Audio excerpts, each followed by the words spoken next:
Assalamualaikum warahmatullahi wabarakatuh. Bertemu kembali dengan mata pelajaran PPKN kelas 12. Pada kali ini kita akan masih membahas bab 2 tentang perlindungan dan penegakan hukum di Indonesia pada pertemuan atau sesi yang kelima. Yang akan kita bahas pada pagi hari ini adalah mengenai makna atau konsep perlindungan dan penegakan hukum khususnya di Indonesia. Oke, ada beberapa pendapat makna dari perlindungan dan penegakan hukum. Yang pertama adalah pendapat dari Andi Hamzah. Dia mengatakan perlindungan hukum dimaknai sebagai daya upaya yang dilakukan secara sadar oleh setiap orang maupun lembaga pemerintah dan swasta dengan tujuan untuk mengusahakan pengamanan, penguasaan, dan pemenuhan kesejahteraan hidup sesuai dengan hak asasi manusia yang ada. Sehingga makna tersebut tidak terlepas dari fungsi hukum itu sendiri, yaitu untuk melindungi kepentingan atau hak-hak asasi manusia. Sehingga hak kita pun yang kita lakukan atau kepentingan yang kita laksanakan jangan sampai pula mengganggu kepentingan orang lain.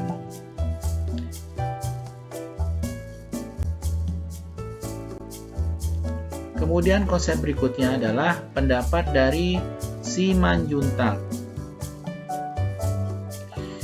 Dia mengartikan perlindungan hukum sebagai segala upaya pemerintah untuk menjamin adanya kepastian hukum serta memberikan perlindungan hukum kepada warganya agar hak-hak atau kepentingan warga negara tadi tidak dilanggar, dan bagi yang melanggarnya akan dapat dikenakan sanksi sesuai dengan peraturan yang berlaku.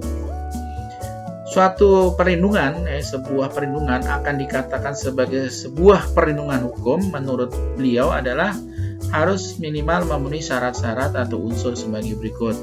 Yang pertama, peraturan atau undang-undang yang dianggap sebagai peraturan untuk melindungi masyarakat atau warga negara tadi merupakan perlindungan dari pemerintah kepada warganya. Jadi, jaminan perlindungan negara bagi setiap warga negaranya. Yang kedua adalah adanya kepastian hukum. Jadi sebuah kegiatan atau interaksi antar warga negara maupun dengan pemerintah harus sudah ada peraturan yang memayunginya terlebih dahulu. Jadi harus pasti ya. Misalnya ada kejahatan narkoba, jadi harus ada undang-undang tentang narkoba.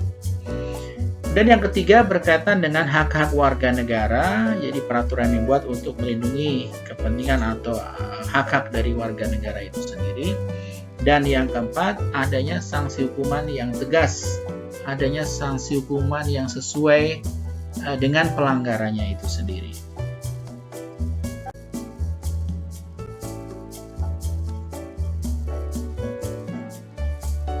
Konsep berikutnya adalah menurut Suryono Sukanto. Menurut beliau, keberhasilan dari sebuah proses perlindungan atau penegakan hukum bukan semata-mata berhubungan dengan penegakan hukum yang berlaku atau ditegakkannya hukum yang berlaku, akan tetapi juga tergantung dari beberapa faktor ya. Seperti misalnya yang pertama adalah isi dari hukumnya itu sendiri, yang mana isi atau pasal-pasal hukum atau undang-undang yang dibuat oleh lembaga legislatif haruslah tidak bertentangan dengan ideologi negara yaitu Pancasila. Kemudian undang-undang atau peraturan hukum itu sendiri juga harus disesuaikan dengan kebutuhan dan kondisi masyarakat pada saat ini. Jadi ada skala prioritas. Kita kemarin sempat heboh dengan disahkannya undang-undang Cipta Kerja atau Omnibus Law, di mana masyarakat justru pada saat-saat ini lebih memerlukan peraturan-peraturan atau tindakan-tindakan pemerintah melalui aparatnya guna memerangi atau memperkecil atau bahkan menghilangkan pandemi COVID-19. Nah, di tengah pandemi masyarakat banyak yang nganggur, masyarakat dipenuhi rasa kecemasan, tiba-tiba pemerintah atau DPR mengesahkan Undang-Undang Cipta Kerja.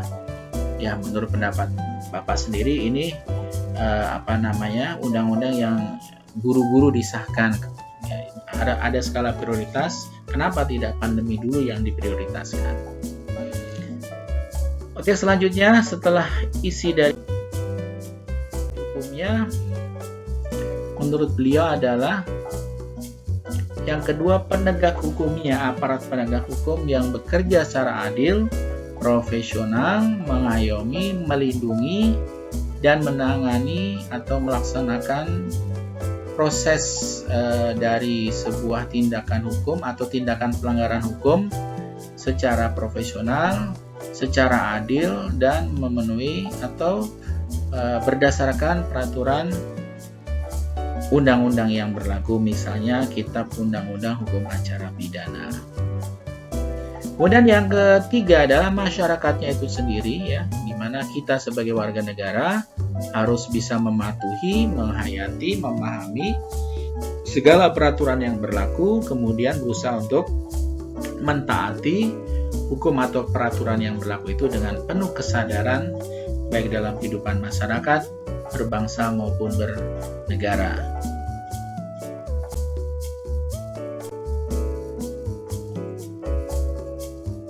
Kemudian yang keempat adalah sarana atau fasilitasnya. Baik itu sarana-sarana yang berupa fisik, ya, bangunan, ruang sidang, ya, kantor Polres, kantor Polsek, ataupun sarana-sarana yang lainnya. Kemudian dari sarana fasilitas ini juga misalnya seperti manusianya, ya, sumber daya manusianya, perangkat IT-nya, ya, administrasinya, penyimpanan file-file atau berkas-berkas yang berkaitan dengan tindak kejahatan. Ini juga harus tersimpan dengan rapi, terorganisir, ya, memadai. Kemudian juga keuangannya pun juga harus memadai, gaji para penegak hukum pun harus mensejahterakan mereka sehingga mereka tidak akan melakukan pelanggaran-pelanggaran saat melaksanakan tugasnya masing-masing. Kemudian yang kelima adalah kebudayaan, ya. Artinya bahwa hukum itu harus dibuat sesuai dengan kondisi daerah masing-masing. Apa yang dianggap oleh masyarakat secara umum itu benar, maka disitulah dibuat peraturan-peraturan agar ditaati. Apabila oleh pendapat masyarakat dinyatakan suatu perbuatan itu salah atau sebuah kejahatan, maka dibuatlah pasal-pasal yang harus dihindari oleh warga negara atau oleh masyarakat. Jadi dengan kata lain, hukum dibuat harus melihat kondisi budaya masing-masing daerah. Misalnya perda dibuat harus melihat kondisi dan kebutuhan masing-masing warga daerah itu sendiri.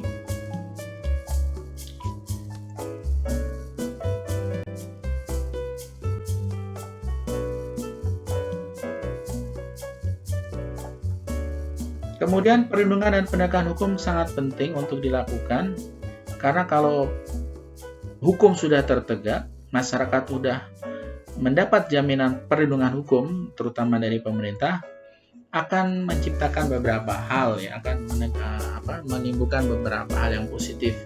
Yang pertama, akan tegaknya supremasi hukum. Semua warga negara, semua aparat pemerintah akan bertindak sesuai dengan hukum yang berlaku. Semua warga negara, semua aparat negara maupun aparat penegak hukum akan mengedepankan hukum, akan menyelesaikan segala masalah secara hukum atau berlandaskan pada hukum yang berlaku.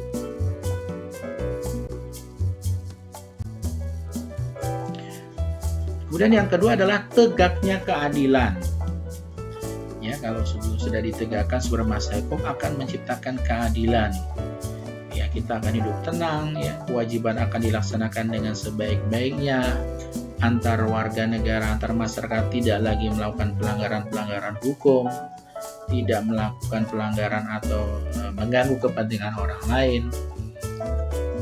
Siapapun yang bersalah, ya, siapapun yang dianggap melakukan tindak kejahatan akan dikenakan sanksi sesuai dengan peraturan yang berlaku, dan mereka pun diperlakukan sama, ya. Apakah itu warga negara biasa, apakah itu seorang pengusaha, ataukah itu seorang pejabat negara, memang kalau sudah betul-betul terbukti bersalah, perlakukanlah dengan secara adil, ya, sama, dan kondisinya pun juga tidak boleh berat sebelah, ya, seperti sebuah bilah pisau ya yang tumpul ke atas tetapi tajam ke bawah.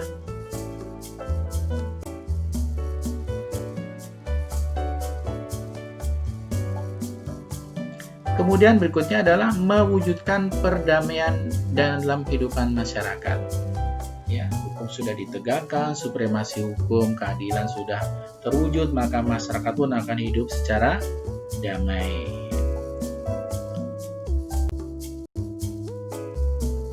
Oke, demikian anak-anakku sekalian penjelasan pada pagi hari ini. Mudah-mudahan mudah diserap oleh kalian semuanya, dan jangan lupa untuk penugasan dikerjakan pula dengan sebaik-baiknya. Wassalamualaikum warahmatullahi wabarakatuh.